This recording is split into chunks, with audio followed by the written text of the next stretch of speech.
from a second half, from a first half, is the involvement of Foden and Bellingham. Yeah. Foden and Bellingham, particularly Foden in the first half, the two of them were always on the ball. Foden was always getting himself in the half-turn, inside, because the wing-backs were pushed on. You know, Bukayo Saka and Trippier were pushed on. So those two could nip themselves inside. As the game wore on, England morphed into what you would call a back five, and those two have to start dropping deeper. And then we barely saw them in the second half, and then he makes a change. But it was chalk and cheese, wasn't it? You know, the Foden and Bellingham, particularly Foden performance. He looked really, really lively in the old Phil Foden, getting on it, and he hit the crossbar. He was coming in, so just looked so much like his old self. Second half, when they revert back and everybody starts dropping deeper, the two key players are out of the game, or they're not having the influence in the game that they were in the first half. And that's a big problem for England. Now, when they play Spain, we know the way Spain will play. There'll be a 4-3-3.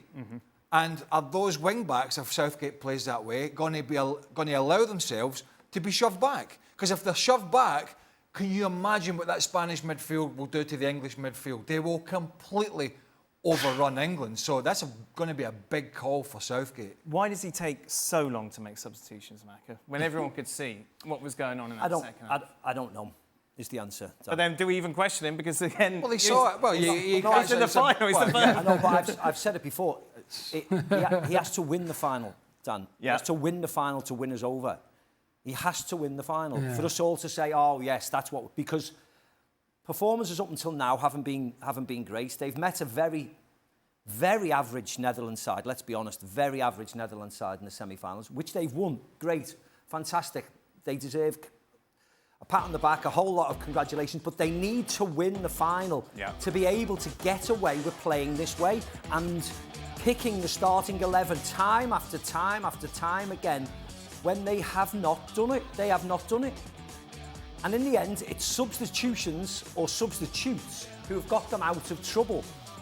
And everybody watching today wanted substitutions made earlier than he did, but he got away with it again. And we've said before, better be lucky than good, because he's got away with it again. The subs latched onto each other, Palmer to Watkins in the goal. But I would love to see a different selection, 11 selection at the start of the game. Should we play the same record that you've played ahead of every match?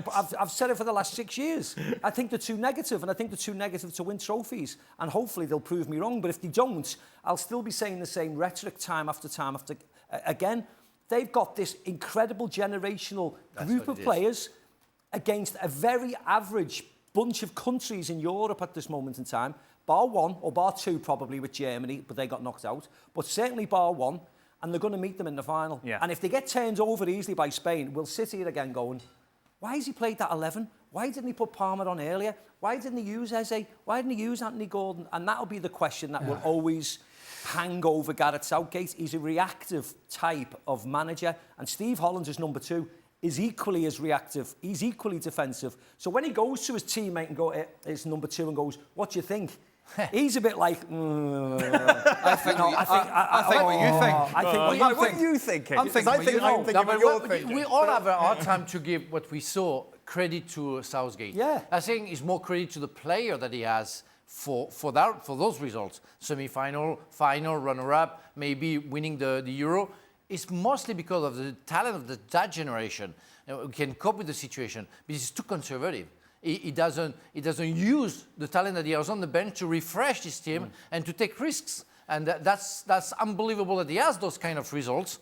But for me, he doesn't deserve all the credit that people are going to give him if he wins. Who's to say we wouldn't have made the final, but made the final in a bit of style if he would have changed it round? Sure. You know, playing devil's advocate, you always think, oh, we've got to the final, isn't it amazing? But we could have and should have and probably would have got to the final and being a bit more proactive and being a bit more better on the eye and better entertaining with this group of players. Because I'll go back to the group stages and the teams we've played. We've dodged the bullet being this side of the group. So why not have a go? But at least it wasn't 90 minutes of dross today. I say that because 40 minutes. Without no, not quite. But I say that because there's a couple of games been extra time. But if we're just taking the 90 minutes and the main games, it's been dross. It's been terrible. I'm not so negative on England today. I thought there was glimpses of what they can really do well. They do well, yeah. But can they patch it together for 90 minutes or for 120 minutes? So I thought that was I thought that was a lot better from them. I'm not so negative about them today. And listen, what's wrong with you? He's the man. He's the man at the moment, Gareth Southgate. And what, by the way, as a lot of people been talking about the penalty that was given. Oh, are we happy with the penalty? I think most of us were happy with the penalty. Right. Yeah, there's nothing to compare. Because the usual people saying, "Oh, VAR shouldn't have got involved." Don't be looking at that. No. But you look at Twitter more than me. You look at the negative bits. I look at the happy bits.